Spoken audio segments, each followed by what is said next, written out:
Assalamualaikum warahmatullahi wabarakatuh. Saya Alfi Indriani ingin mempresentasikan terkait Renstra Kementan. Di sini ada produksi komoditas strategis pertanian. Komoditas strategis pertanian merupakan komoditas pertanian yang bernilai cukup tinggi. Ekonominya tuh cukup tinggi untuk menjaga ketahanan pangan agar tidak terjadi inflasi. Komoditas strategis tersebut diantaranya ada padi, jagung, kedelai, cabai, bawang, tebu, dan daging sapi atau kerbau.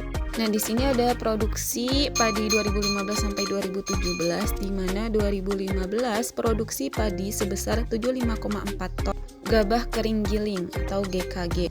Dan di tahun 2017 produksinya meningkat menjadi 81,5 juta ton GKG.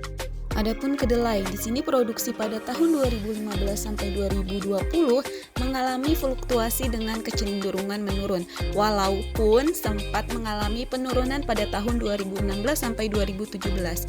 Produksi kedelai mengalami peningkatan pada tahun 2018. Rendahnya produksi kedelai disebabkan antara lain oleh jumlah benih unggul yang didistribusikan ke lapangan tidak memadai dan petani belum bersemangat mengembangkan komoditas kedelai.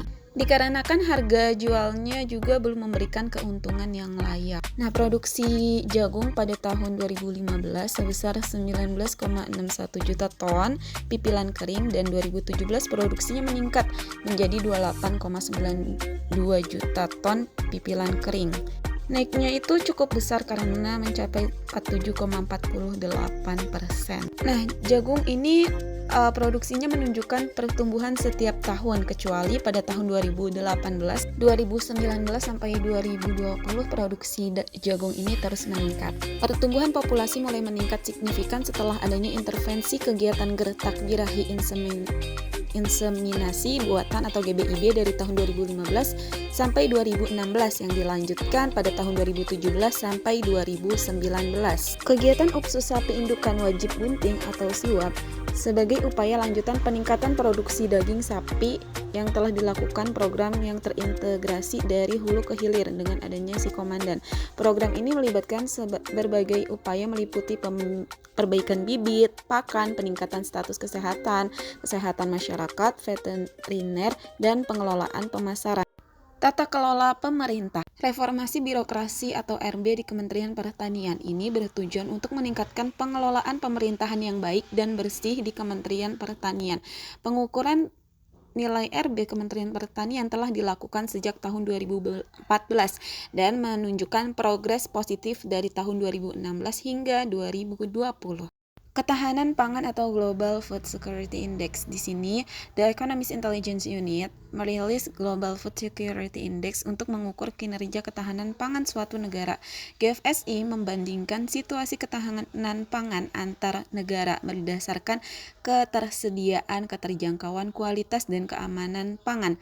Pada tahun 2020, Indonesia berada di peringkat 65 dengan skor 59,5, naik dari peringkat 74 pada tahun 2015.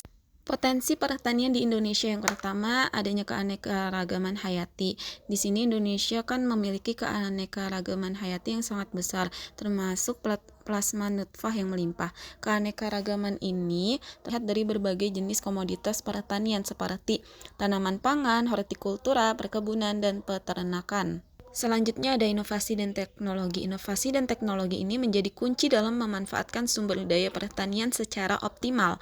Badan Penelitian dan Pengembangan Pertanian bersama lembaga penelitian lainnya telah mengembangkan berbagai teknologi tepat guna seperti varietas unggul, teknologi pupuk, mesin pertanian, bioteknologi, dan lain-lain. Namun masih ada kendala dalam adopsi teknologi ini oleh petani seperti keterbatasan modal, lemahnya kelembagaan, dan keterbatasan keterampilan serta diseminasi teknologi yang belum merata.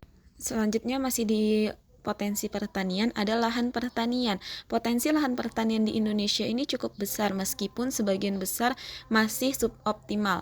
Lahan-lahan seperti kering, rawa pasang surut, dan rawa lebak memiliki kendala produktivitas seperti kurang air, tingkat keasaman yang tinggi, dan masalah salinitas. Namun dengan penerapan inovasi teknologi dan infrastruktur yang memadai, lahan-lahan ini dapat diubah menjadi produktif.